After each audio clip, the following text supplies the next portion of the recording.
जो आज की हमारी वीडियो है वो है कि हिप्नोसिस के साइड इफ़ेक्ट्स या फिर उसके हार्मफुल इफ़ेक्ट्स।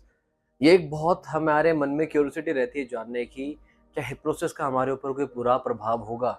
क्या इसका कोई नेगेटिव इम्पैक्ट भी हमारे ऊपर हो सकता है? जिसकी वजह से हमारे मन में हिप्नोसिस को लेके डर बना रहता है। अब डर क्यों ना बना रहे? समाज में हम देखते हैं इतनी सारी न्यूज़ डेली बेसिस पे आती है, सोशल मीडिया पे भी आती है, टीवी चैनल्स पर भी आती है, जहाँ पर हम बहुत सारी वारदातों को देखते हैं जहाँ हिप्नोसिस को यूज़ किया जाता है, राइट? उसमें एक्यूज़ हम हिप्नोसिस को बना देते हैं और उसकी वजह से वो वारदात होती है।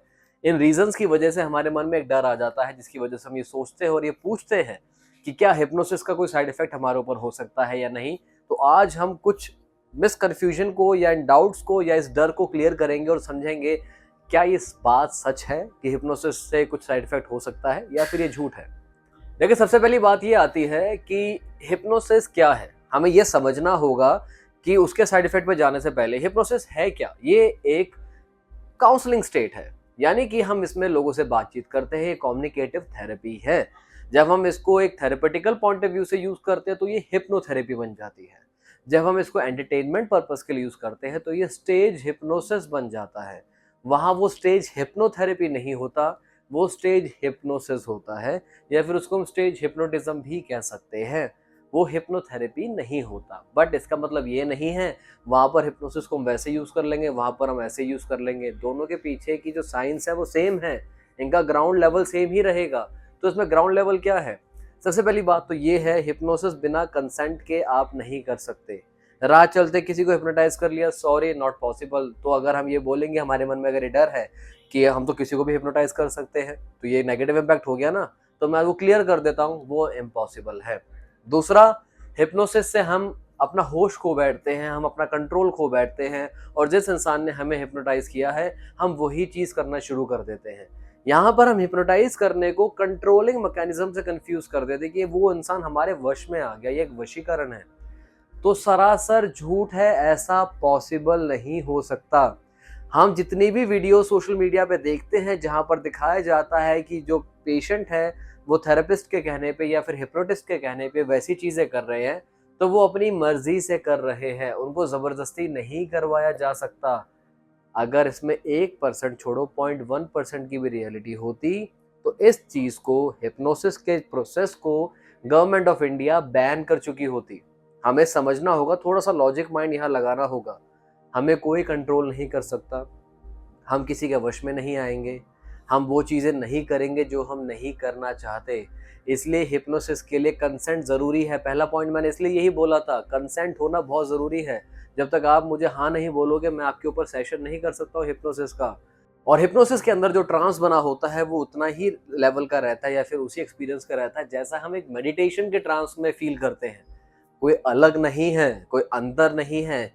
अब बात ये सारी आती है कि जब एक हिप्नोटिस्ट यानी और दूसरा उनका जो सब्जेक्ट होते हैं, जो पेशेंट है, क्लाइंट है, जो उनको आप कहना चाहें, इन दोनों के बीच में जो प्रोसेस हो रहा है वो उन दोनों को पता है। लेकिन जब कोई तीसरा इंसान साइड एंगल से उन्हें देखता है, यानी कि थर्ड पर्सन के पर्सपेक्टिव से हम उन्हें देखते हैं, हमें लगता है कि कोई एक जादू भरा एक प्रोसेस हो रहा है, तो उसको हम मैजिकल प्रोसेस के नाम से लेबल करना शुरू कर देते हैं। वहां से सारी कंफ्यूजन होनी शुरू होती है। तो देखिए, हिप्नोसिस का कोई नेगेटिव साइड इफेक्ट नहीं है। आप सपोज आप फियर है, आपको आपको हाइड्रोफोबिया है, पानी से आपको बहुत डर लगता है। आप उसका इलाज कराने के लिए हिप्नोथेरेपिस्ट के पास जाते हैं, आपका इलाज होता है। अब इलाज जब चल रहा होगा आपका, जब थेरेपी आपकी चल रही होगी, थेरेपी के दो ही रिजल्ट होते हैं, या तो आप ठीक हो जाओगे या फिर आप एज इट इज रहोगे। नेगेटिव नहीं हो सकता, वो प्रैक्टिकली पॉसिबल नहीं है। आप या तो वही रहोगे जहां पर आप हो, या फिर आप ठीक हो जाओगे, यानी कि ठीक होने के रास्ते पर चल पड़ोगे, बट पीछे नहीं जाओगे। इसमें नेगेटिव इम्पॉसिबल है। तो यानी कि हिप्नोसिस से क्या हम किसी का बुरा कर सकते हैं या किसी के साथ बुरा हो सकता है? तो वो अगेन नहीं, हम नहीं कर सकते। इसका कोई रिकॉर्डेड साइड इफेक्ट नहीं है हिप्नोसिस का।